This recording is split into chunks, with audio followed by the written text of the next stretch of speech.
Крым – это целый мир в миниатюре. Он настолько многолик, что поездки в разные его концы похожи на путешествия по разным континентам.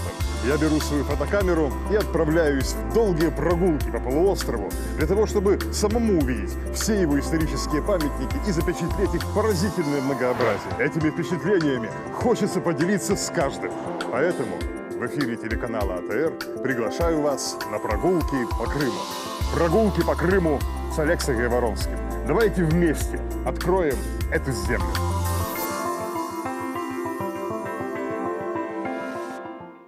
Местность, где река Черная, или как ее еще раньше называли Чоргунь, протекая между двух невысоких скал, впадает в Севастопольскую бухту, один из путешественников позапрошлого века восторженно назвал самой красивой долиной во всей Европе.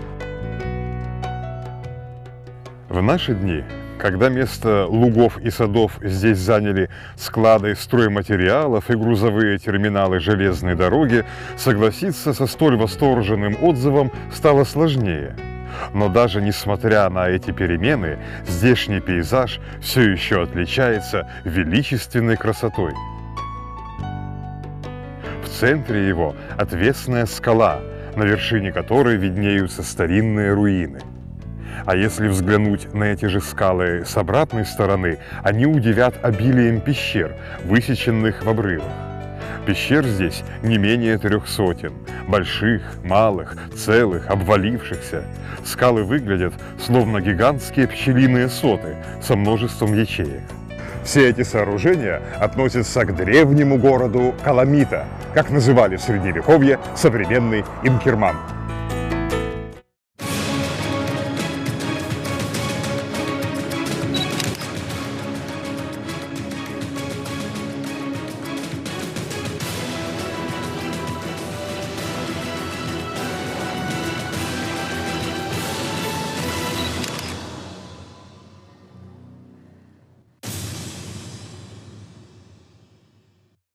Как и многие другие укрепления горного Крыма, крепость Каламита была основана в VI веке. Изначально она была построена как военный форпост на ближних подступах к Херсонесу, крупному городу и центру византийских владений на полуострове. Однако те стены и башни, руины которых можно видеть в Инкермане в наши дни, построены позже, в 15 столетии. А от старой византийской крепости остался лишь ров, вырубленный в сплошной скале и в наши дни уже в существенной мере засыпанный землею. Камни, которые вынимались при сооружении рва, сразу же шли в кладку крепостных стен. Вместе ров и стены составляли весьма прочную преграду. Но ни одна империя не может существовать вечно, и Византия в свое время тоже пришла в упадок. Ее войска покинули полуостров, Херсонес обезлюдил и пришел в запустение, медленно разрушалась и старая Каламитская крепость. Но к этому времени местные народы, многое позаимствовав от византийской культуры, уже и сами обзавелись собственными государствами. И одним из них стало княжество Готия в Горном Крыму. Правитель Готии Алексей в 1420-х годах решил обустроить на смену опустевшему Херсонесу новый торговый порт в бухте Авлита. А чтобы защитить свои корабли и торговые склады, Алексей заново перестроил старую византийскую крепость. Над древним рвом поднялись новые 8-метровые стены с несколькими приземистыми башнями. В одну из этих башен был устроен проезд, запиравшийся крепкими воротами. А при самом въезде в город у обрыва располагался осадный колодец глубиной не менее 40 метров, дно которого уходило вглубь до самого подножия скалы. По невидимым трещинам, глубоко под толщей камня, его наполняла родниковая вода.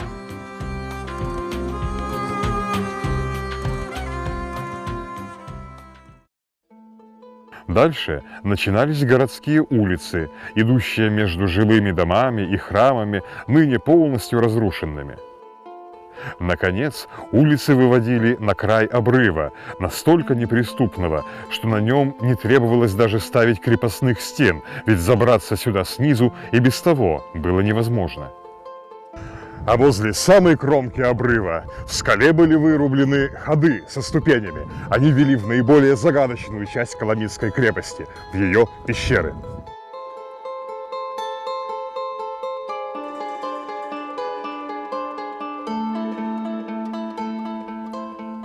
Как их позже с удивлением описывал османский путешественник Эвлия Челеби, вырубленные в скалах с галереями, с отстроенными очагами и трубами, расположенные на 2 ярусах, редкостные пещеры, как будто вышли из-под топора Фархада, разрубающего скалы.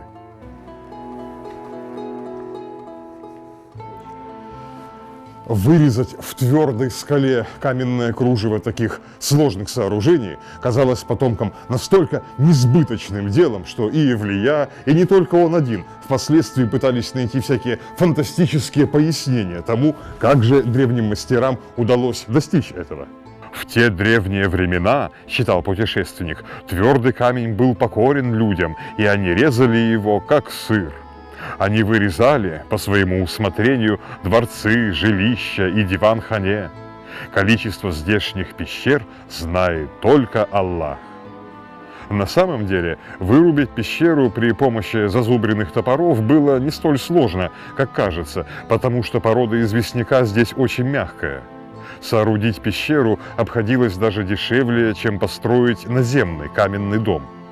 Впрочем, податливость камня имела и обратную сторону, ведь эти пещеры легко обрушивались от землетрясений и даже от простого выветривания. Следы таких обрушений хорошо различимы на скалах. Предназначение у пещер Коломиты было разное. В одних сидели в дозоре воины, что наблюдали за окрестностями. В других хранились различные торговые припасы, а в иных располагались греческие монастыри. Монастырей в здешних скалах было немало, не менее 8, с 30 церквями, которые тоже были устроены внутри пещер. В самом крупном из них, уже в российское время, в 1850-х годах, был устроен русский монастырь в память святого Климента. После перерыва в советские годы он был снова открыт в 1990-х.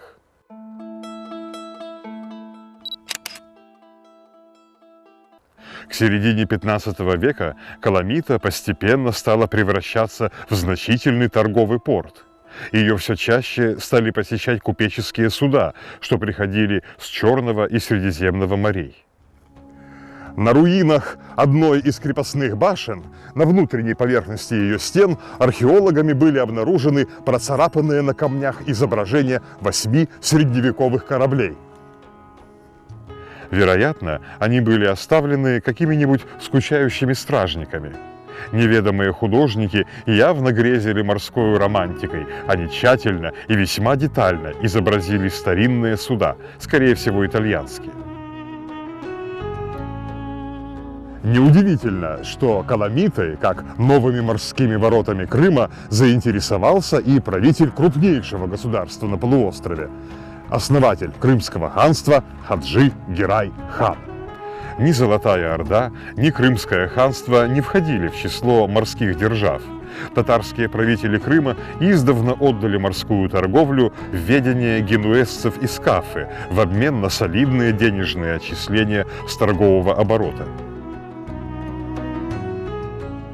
Хаджи Герай стал первым, кто попытался наладить торговлю с заморскими странами самостоятельно, без генуэзских посредников. Он продолжал собирать портовые пошлины, скафы, но вместе с тем одновременно стал строить и собственный торговый флот здесь, в Коломите. Правители Готии были очень рады такому сотрудничеству, относясь к Хаджи Гераю как к союзнику и покровителю в своем давнем споре с генуэзцами Кафы.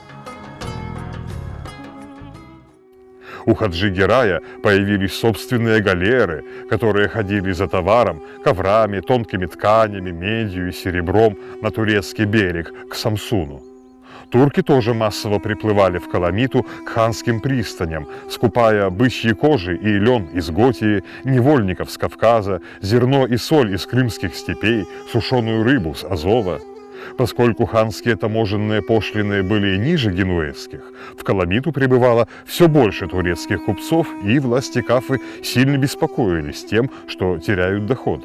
В одном из итальянских архивов сохранилось письмо кафинского консула от 1453 года, в котором тот с тревогой пишет в Геную, что Хаджи Герай, благодаря торговле через Каламиту, получает огромные прибыли, что он усвоил все торговые премудрости итальянцев, что он изменил обычаи своего двора и живет не так, как жили императоры татар, а как если бы он был латинским купцом. Но в итоге Крым так и не превратился в морскую державу. История распорядилась иначе. Те самые турки, что охотно приплывали торговать с ханом, в 1475 году силою присвоили земли его христианских вассалов. И Кафа, и Каламита перешли во владение Турции, и дальше османы вели там морскую торговлю сами, без участия Бахчисарая. Город у реки, между тем, продолжал развиваться. Османы укрепили и отремонтировали крепость. И, как считают некоторые ученые, именно при османской власти была построена шестая, круглая башня, стоящая по другую сторону рва от старых стен. Эвлия застал в ней тюрьму. Ко временам Эвлии, то есть к 1660 годам, город Инкерман, как стали называть Каламиту при османах, претерпел существенные изменения по сравнению с предыдущими столетиями. Города внутри крепости уже не было, на пустыре стояло лишь 10 нежилых домов. В крепости не жила даже ее охрана. Заперев ворота на ключ, 50 гарнизонных солдат со своим начальником Пашою жили внизу, в селении у подножия скалы. Зато разросся поселок на широком лугу перед крепостными стенами. Помимо 300 крымско-татарских домов, в нем также имелись мечеть, медресе и текие. Мечеть была особенной, потому что рядом с ней располагался знаменитый на весь Крым инкерманский Азиз. Даже в начале 20 века, когда уже ни от мечети, ни от всего поселка давно не оставалось и следа, место расположения Азиза все еще было огорожено невысокою каменной стенкою, и крымские татары ежегодно в сентябре массово приходили молиться сюда. Люди знали, что здесь был похоронен какой-то святой человек, но, как отмечал Исмаил Гаспринский, уже никто не помнил ни его имени, ни связанных с его именем преданий. Схожий пример почитания неизвестного святого имел место и в среде инкерманских христиан. Об этом писал священник Яков Лызлов, побывавший в Инкермане в составе русского посольства в 1634 году. По его словам, местные греки и армяне воздавали почести некоему святому, чье тело, без признаков тления, много лет сохранялось в каменной гробнице одной из пещерных церквей. Священник Яков Лызлов прочел над покойником все полагающиеся похоронные молитвы, обрядил тело в богатые одежды и закрыл гробницу каменной плитой. Но затем, спустя некоторое время, он передумал и решил забрать гроб с телом с собою в Москву. Но, как он пишет дальше, святой явился ему во сне и запретил делать это, сказав: «Вы думаете взять мои мощи на Русь, а я хочу учинить Русь здесь, как прежде». Если учитывать, что примерно в те же годы, то есть в первой половине 17 века, при русском и при польском дворе стали впервые всерьез обсуждать мысль о возможности завоевания Крыма, то стоит признать, что подобный сюжет сновидения священника, скорее всего, имел больше общего не столько со сферой мистики и чудес, сколько с русской политической мыслью своего времени. Недаром в XIX веке, уже в российскую эпоху, эти слова с пожеланием, чтобы Крым стал Россией, высекли на центральном камне в арке входной башни. Что же касается инкерманского Азиза, то более давние документы все же раскрывают, кому он был посвящен. Это был шейх хальветийских суфиев Якуб Эфенди. Он являлся наставником того самого Усеин Эфенди, который основал известную суфийскую обитель на берегах Качи, в селе Эфендикой, нынешнем Айвовом. От крепостных ворот дорога спускается вниз, к подножию скалы. В прошлом там внизу тоже лежала деревня, населенная примерно поровну крымскими татарами и греками. Путь к ней пролегал через большой сад с тенистыми дорожками.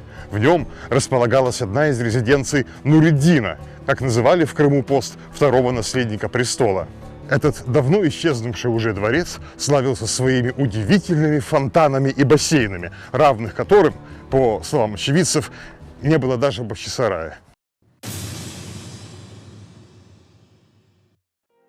После того, как власть Османской империи над этими землями сменилась властью российской, во многих пещерах Инкермана были устроены пороховые склады, а в старых каменоломнях вновь застучали кирки, добывая камень для строительства Севастополя.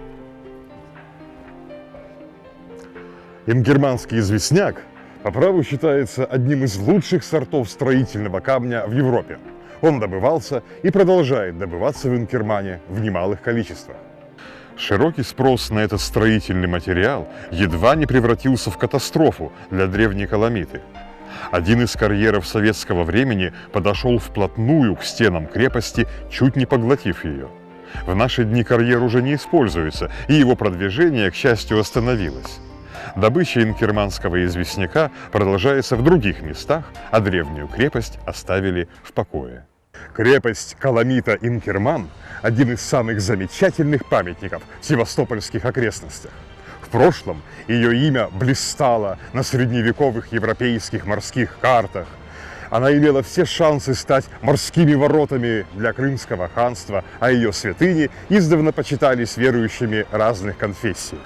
О днях былой славы этого города и напоминают все еще уцелевшие на вершине крепостной скалы древние руины.